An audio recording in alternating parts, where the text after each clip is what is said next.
I work as a full-time speech therapist, and I have 2 little girls at home, so I don't have a lot of time.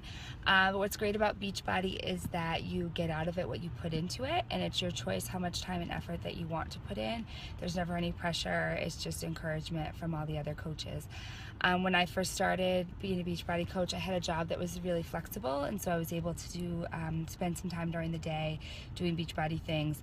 I just started a new job in the fall, which is not as flexible, and had to take a little bit of a step back for a little while, but I'm starting to get back into things again, and everyone was very understanding about that. I never had any issue or pressure or anything, and now I mostly am doing things in the evening and the nighttime, and randomly if I can find time during the day.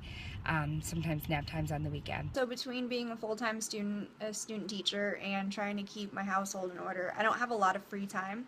So I do it the old school way, and I use a planner. On Sunday, I plan out my week on when I'm going to contact challengers and when I'm going to do different posts.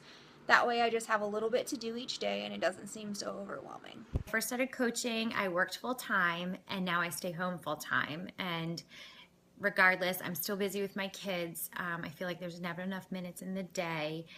But as far as Beachbody coaching, it's something that I feel like it's important to fit into my schedule.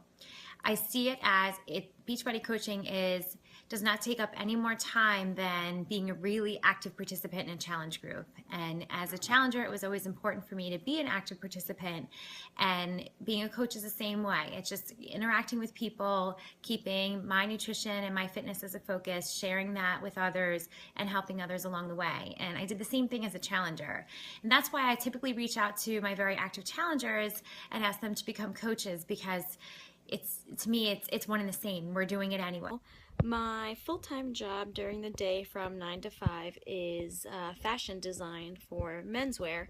So I'm usually working at that time in an office. But when I get home is really when I work on my Beachbody business. I have other commitments, but I usually just try to balance it at the end of the week for the upcoming week. So it's not a huge time commitment, and I enjoy it, so just finding the time to do it and making that a priority is easy. I wanted to point out the fact that I'm not really doing anything all that different from what I was doing as a challenger. As a coach, I fit it in just when I can. I work part-time. I'm a teacher right now.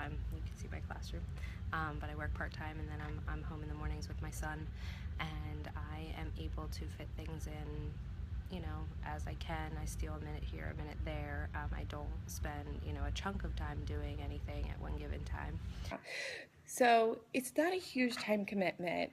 We have awesome people in our accountability group, other coaches that are more than happy to step in if you forget to post or have something going on, a vacation, or you're sick or something. So the groups aren't a huge time commitment. A lot of people post anyway, so it's not that different than if you were posting as a challenger. And then as for your customers, you make it what you can. You get back to people just as you would get back to friends and family through, text messages or private messages or Facebook or phone calls or whatever. I do my stuff when my kids go to bed at night. So it's just a good time to kind of check in with people.